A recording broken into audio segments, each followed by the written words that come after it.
પૂર્વોત્તરના રાજ્યોમાં પૂર બાદ હવે સ્થિતિ વણસી રહી છે। વરસાદી કહેરમાં અત્યાર સુધીમાં કુલ 43 લોકોના મૃત્યુ નિપજ્યા હોવાની થઈ રહી છે પુષ્ટિ। આસામ અને મણિપુરમાં 7 લાખથી વધુ લોકો પ્રભાવિત થઈ ચૂક્યા છે। 5 જૂન સુધી ઉત્તર પૂર્વના રાજ્યોમાં ભારે વરસાદનું અનુમાન છે। આસામના 11 જિલ્લાઓમાં યલો એલર્ટ જાહેર કરાયું છે। ભારે પૂર અને ભૂસ્ખલનને પગલે હજારો મકાન ધરાશાયી થઈ ચૂક્યા છે।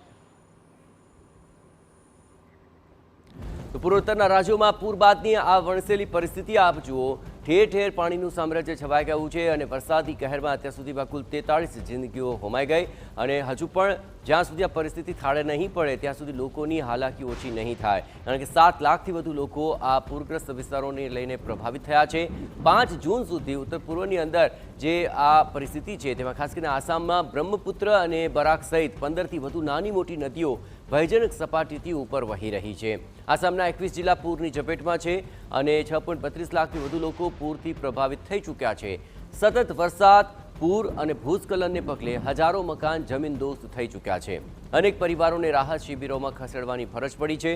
રસ્તાઓ પરથી વાહન વ્યવહાર તેમજ રેલવે વ્યવહાર મહદઅંશે ખોરવાઈ ચૂક્યો છે।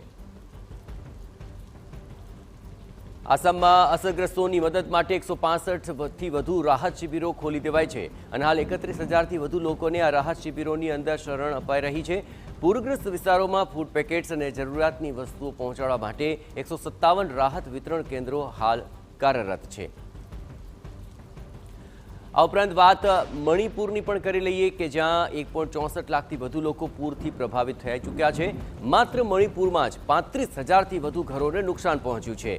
અસરગ્રસ્તો માટે હાલ 77 જેટલી રાહત શિબિરોને ખોલી દેવામાં આવી છે। સિક્કિમમાં પરિસ્થિતિ ધીમે ધીમે થાળી પાડવા માટે થઈ રહ્યો છે પ્રયાસ। અત્યાર સુધીમાં 1700થી વધુ લોકોનું રેસ્ક્યુ કરી તેમને સલામત સ્થળે ખસેડવામાં આવ્યા। આ રેસ્ક્યુ ઓપરેશનમાં એરફોર્સના MI-17 હેલિકોપ્ટરની મદદ લેવાઈ હતી। જોકે લોકો હાલ ભયના ઓથાર હેઠળ જ જીવી રહ્યા છે। આ ઉપરાંત મિઝોરમની વાત કરીએ તો 10 દિવસમાં 5 લોકોએ તેમનો જીવ ગુમાવ્યો છે અને પૂરમાં મિઝોરમના 10 જેટલા જિલ્લા પ્રભાવિત છે। ભૂસ્ખલનને પગલે અનેક મકાનોમાં તિરાડો પડ્યાની ઘટનાઓ સામે આવી અને તેને લીધે લગભગ 200 જેટલા પરિવારોને તેમનું ઘર છોડવાનો વારો આવ્યો છે। તો સમગ્ર રીતે આ જોઈએ તો પૂર્વોત્તર રાજ્યોની અંદર જે વરસાદી કહેર છે તે જોવા મળી રહ્યો છે અને પાણી ઓસરી નથી રહ્યા તેને કારણે પરિસ્થિતિ વધારે વિકટ બની રહી છે।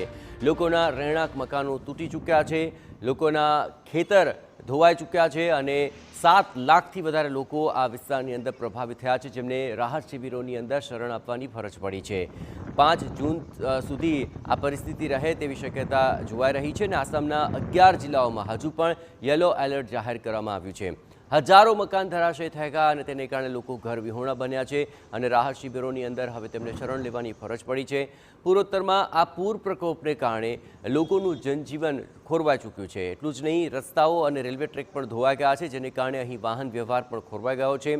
અત્યાર સુધીની આ પરિસ્થિતિની અંદર કુલ 43 લોકોની જિંદગી હોમાઈ ગઈ અને હજુ પણ આગળના દિવસોની અંદર જો પરિસ્થિતિ વિકટ બની તો મૃત્યુઆંક વધવાની શક્યતા જોવાઈ રહી છે। સરકાર પૂરી રીતે પ્રયત્ન કરી રહી છે કે સ્થાનિકોને સુરક્ષિત સ્થાનો પર ખસેડવામાં આવે, જરૂરિયાતમંદો સુધી રાહત સામગ્રી પહોંચાડવા માટેની પણ તજવીજ હાથ ધરવામાં આવી છે। રાહત સામગ્રી વિતરણ કેન્દ્રો ખોલી દેવામાં આવ્યા છે અને લોકોને પણ સતર્ક રહેવા માટે ખાસ અપીલ કરવામાં આવી છે। પૂર્વોત્તરમાં જે પૂર પ્રકોપ આવી રહ્યો છે તેને કારણે 7 લાખથી વધારે લોકોનું જીવન સીધી રીતે પ્રભાવિત થયું છે। આ વરસાદી કહેર છે અને વરસાદી કહેર બાદ પૂરગ્રસ્ત વિસ્તારોની અંદર પરિસ્થિતિ વધારે વિકટ જણાઈ રહી છે। આ તસવીરો આપ જોઈ રહ્યા છો। મોટાભાગના રસ્તાઓ ધોવાઈ ચૂક્યા છે અને ખેતરો પાણીમાં ડૂબી ચૂક્યા છે। રહેણાંક વિસ્તારોની અંદર પણ પાણી ઘૂસી ચૂક્યા છે।